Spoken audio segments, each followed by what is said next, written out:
Well, one of the things that's always entertaining about the political season is that there's always folks out there willing to create a variety of different parodies of everything from playing cards to, in this case, the game of Monopoly. Joining us on the wake-up call this morning, his name is John Elliott. He's the CEO of Diogenes Games, and he joins us on the wake-up call. John, thanks for being with us this morning. Great to be here. So where on the East Coast do you call home? From Pennsylvania. So I split my time between Philadelphia and Erie, Pennsylvania, and it's a beautiful day here today. All right. Why Diogenes as a name for a game company? Why named after the Greek cynic? Well, because I think he shows the way, to that cynical and insightful view. He has certainly had a questioning mind when it comes to establishment, and I think that's very appropriate in 2016. All right. How long has Diogenes Games been around? Oh, about 3 weeks. Oh, really? What? So before you created Diogenes Games, what were you doing before that? Well, I'm still very involved in industrial finance, natural gas industry. So, there's a group of us that are engineers, artists, writers, lawyers, and the group of friends put this company together when this idea was born. So it's an entrepreneurial startup. Okay. So the game itself is a takeoff of Monopoly, and it's called Socialism. And essentially you play it with an actual Monopoly board, right? That's right. It's essentially an unofficial expansion of Hasbro's classic real estate trading game. Okay, and you mentioned early on that your group, also includes some lawyers.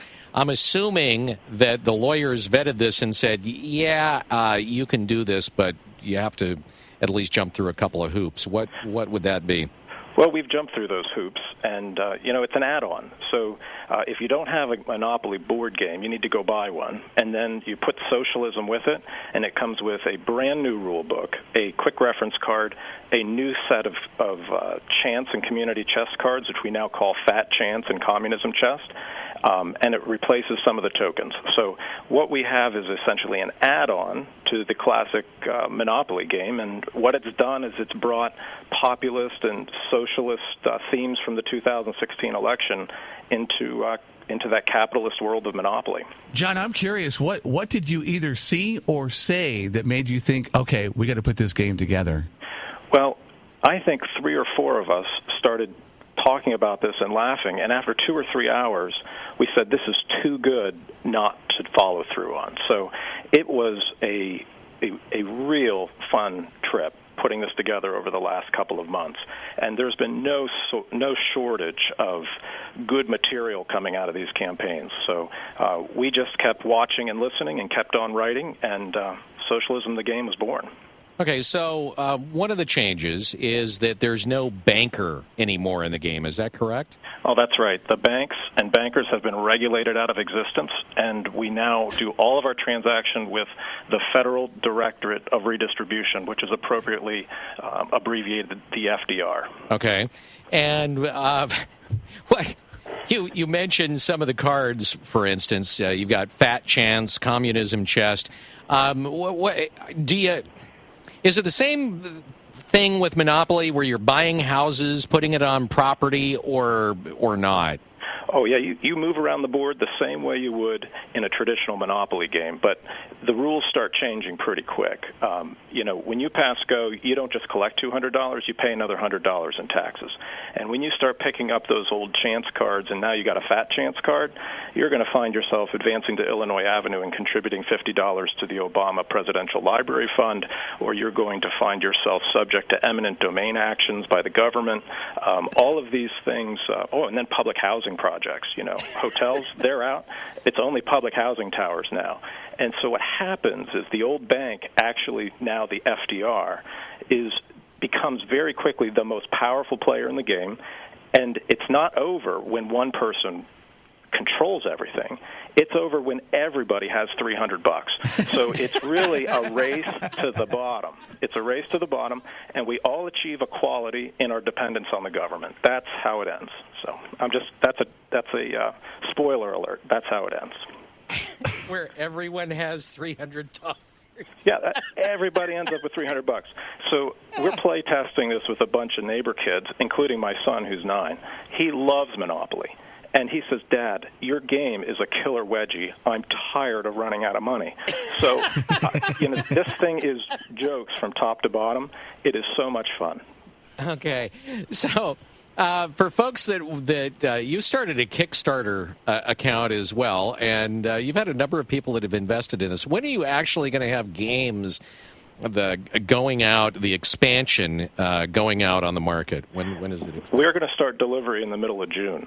So everything is under development right now. So the plastic parts molds are under construction today. All of the artwork is well underway. The printers are being lined up. So middle of June, we're going to start shipping. Where can people get this? Where can they sign up? Okay, so today you want to go to the Kickstarter campaign for Socialism, the game, and there are still some of those early bird $15 games available right now. But even after the Kickstarter is over, you can go right to socialismgame.com, and you'll be able to order directly from there, along with, Socialism T-shirts, Socialism mugs. It's all going to be on there. The Socialism store, we like to say there's not much there, but it's going to be worth the wait, just like the old bread lines. John, there's so many people that are listening right now, even two in this room, that come up with ideas and never carry them out. For somebody that maybe, you yourself who's done that, is there anything that you can give as far as advice to getting things like this from planned stage to actualized, this is going to happen? Yeah. I've started several different companies, and I'm an entrepreneur at heart. The number one rule is you work with the right people. Number one, maybe it's the first and last rule. Always work with the right people. You got to work with people you like, and you got to work with really bright people. So when I had this group of friends that are all really intelligent, a lot of fun, this thing came together so fast. It was awesome. So, it was a real pleasure, and it's so much fun. So if you're thinking about doing something entrepreneurial like this, you got to be with the right people. Absolutely. Good advice. Definitely good advice, John. Good luck with the game. It sounds like an absolute hoot. We'd like to get our hands on one because we think that a go around with some staffers and Tommy, the 12-year-old, who is one of our political analysts here, would be just a kick. We would love to send you a couple boxes. So watch your mailbox here later in June. We'll send you some. All right, sounds good. John, good luck with the game. Yeah, Thanks for joining us on the Wake Up Call. Thanks. And if I can conclude with the same thing we say on our Kickstarter campaign, please fund socialism today. That is the bottom line. We need more people funding socialism. Great. John, it was a pleasure talking to you. Seriously, good luck with the game. We'll look forward to seeing it in the mail in a couple of weeks. You take care. Have a great day, guys. Thanks, you too. Talk soon. Bye. John Elliott on the Wake Up Call. I love it. That's good stuff.